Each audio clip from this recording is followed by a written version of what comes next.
गुरु प्यारी साध संगत जी, प्रेम से कहना धन निरंकार जी। आशा करती हूँ सद्गुरु माता जी की कृपा से आप सभी बहुत अच्छे होंगे।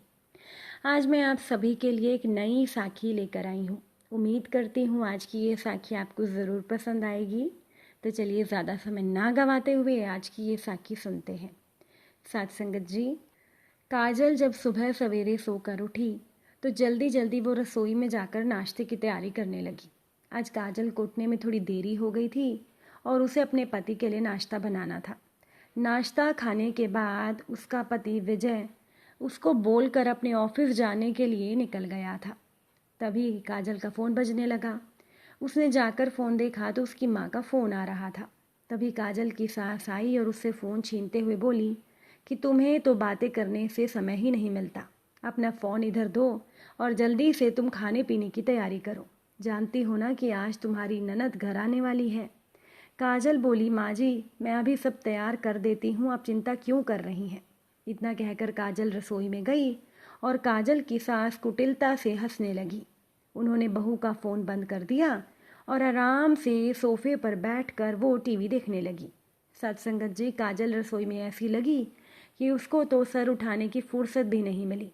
लगभग दोपहर के 12 बजे तक उसने आधा काम तो ख़त्म कर ही लिया था कि तभी उसकी ननद विशाखा घर आ गई।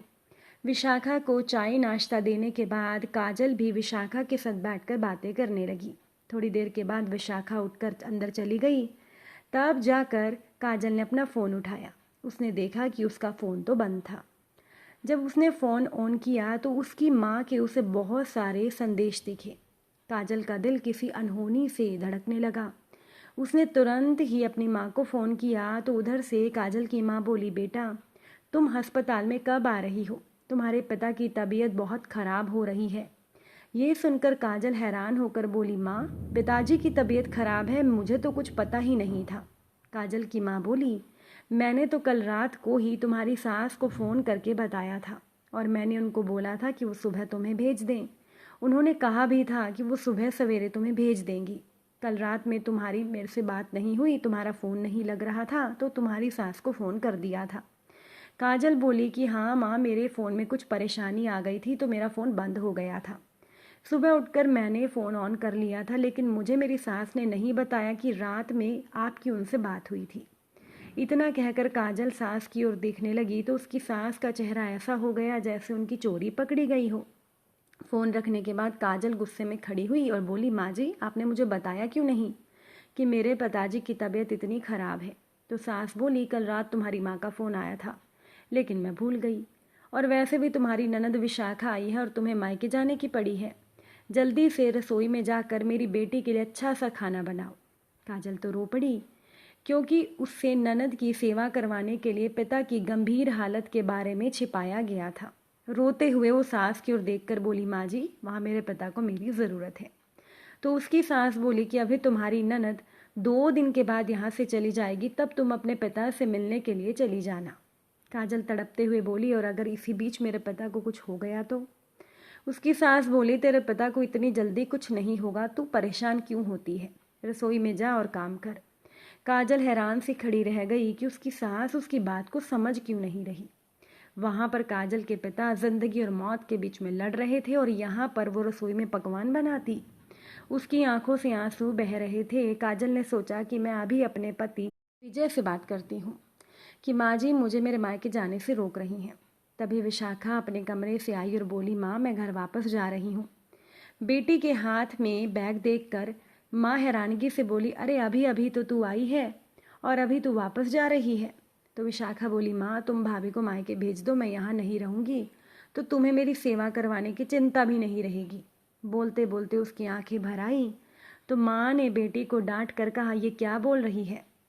तो साथ संगत जी, विशाखा माँ की आंखों में आंखें डालकर बोली, माँ भाभी के पिता इतनी गंभीर हालत में अस्पताल में दाखिल हैं और तुम भाभी से मेरे लिए पकवान बनाने को बोल रही हो। ऐसे समय पर क्या तुम अपनी ननद के लिए पकवान बना पाती अगर आपके पिता के साथ ऐसा होता। विशाखा की माँ को गुस्सा आ गया लेकिन उन्होंने कुछ नहीं बोला। अपने पिता के अंतिम समय को याद करके विशाखा की माँ की आंखों में एक दर्द आ गया। वो बोलने लगी कि वो समय याद दिलाना ज़रूरी था क्या। तुझे पता है ना कि उस समय मैं कितना टूट गई थी। तो विशाखा अपनी माँ के हाथों को थाम कर बोली, माँ, उसी तरह से भाभी के लिए भी ये समय बहुत ही कष्ट भरा है। हम यही प्रार्थना करते हैं कि इनके पिता ठीक होकर घर वापस आ जाएं, लेकिन डर तो इन्हें भी लगता होगा ना कि कहीं कुछ गलत ना हो जाए। इन्हें जाने दो माँ, वरना अगर कुछ हो गया तो इसका पाप आपको लगेगा कि आपने एक बेटी को उसके पिता से मिलने नहीं दिया। मुझे मेरी सेवा अवभगत नहीं करवानी, और अगर तुमने भाभी को मायके जाने से रोका तो मैं आगे कभी भी मायके नहीं आऊँगी, क्योंकि इस घर में बेटी के आने पर बहू को खून के आंसू रुलाए जाते हैं। सोचो माँ, ज़रा सोचो, मेरी भी शादी हो चुकी है। कल को मेरी सास भी मेरे साथ यही करे, तुम कभी बीमार पड़ जाओ और वो मुझे यहाँ आने ना दे, यहाँ आने से रोक ले, तो तुम्हें कैसा लगेगा? आज भी मैं हंसी खुशी यहाँ चली आई हूँ। मैं तो यहाँ पर बस तुम्हारे साथ समय बिताने आई हूँ। मेरी सास ने मुझे यहाँ आने से एक बार भी नहीं रोका। तो तुम ऐसी हालत में अपनी बहू को मायके जाने से क्यों रोक रही हो?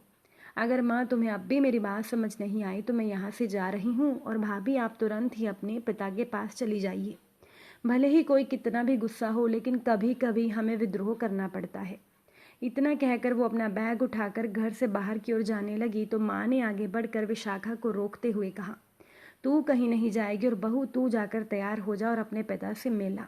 कुछ दिनों के लिए मायके में रुक जाना, क्योंकि वहाँ तुम्हारी ज़रूरत होगी। सच में तुझे रोककर मैं बहुत बड़ा पाप करने जा रही थी, लेकिन मेरी बेटी की समझदारी ने मुझे पाप से बचा लिया। फिर उन्होंने बेटे विशाखा की ओर देख कर कहा कि मुझे गर्व है कि तू मेरी बेटी है, जिसने एक माँ को सही राह दिखाई। तो कहीं मत जा बेटा, हम दोनों मिलजुल कर आराम से रहेंगे। और हाँ, अभी तुम्हारी आवभगत से ज़्यादा बहू का मायके जाना ज़रूरी है। सास के कहने पर काजल जल्दी से कमरे में गई और अपना कुछ सामान लेकर वो अस्पताल जाने के लिए निकल गई। उस बेचारी की आंखों से आंसू रुक नहीं रहे थे। हड़बड़ी में वो विशाखा को धन्यवाद कहना भी भूल गई, जिसने आज उसके लिए इतना बड़ा कदम उठाया था। जब काजल अस्पताल पहुंची, उसके पिता की हालत बहुत गंभीर थी, लेकिन काजल को देखते ही उसके पिता खुश हो गए। शाम तक वो वहाँ अस्पताल में ही रुकी रही। शाम तक थोड़ा सा उसके पिता की तबीयत में हालत में सुधार आया। अगले दिन सुबह सवेरे उसके पिता की हालत पहले से बहुत अच्छी थी और 2 दिनों के बाद उन्हें अस्पताल से छुट्टी मिल गई। अब काजल बहुत खुश थी कि उसके पिता घर में लौट आए थे। 3 दिनों के बाद वो भी ससुराल वापस आ गई। उसकी ननद विशाखा अभी भी अपने मायके में थी। विशाखा को देखते ही वो विशाखा के गले लग गई और बोली, धन्यवाद दीदी, जो आपने मुझे मायके जाने दिया। वहाँ जाकर मैंने अपने पिता की सेवा की और मेरे पिता भी मुझे देखकर खुश हो गए और अब वो घर वापस आ गए हैं। मैं बहुत खुश हूँ दीदी। विशाखा मुस्कुराकर बोली कि भाभी, मैं भी किसी के घर की बहू होने के साथ साथ एक बेटी भी हूँ, इसीलिए मैंने आपका दर्द अच्छे से समझा।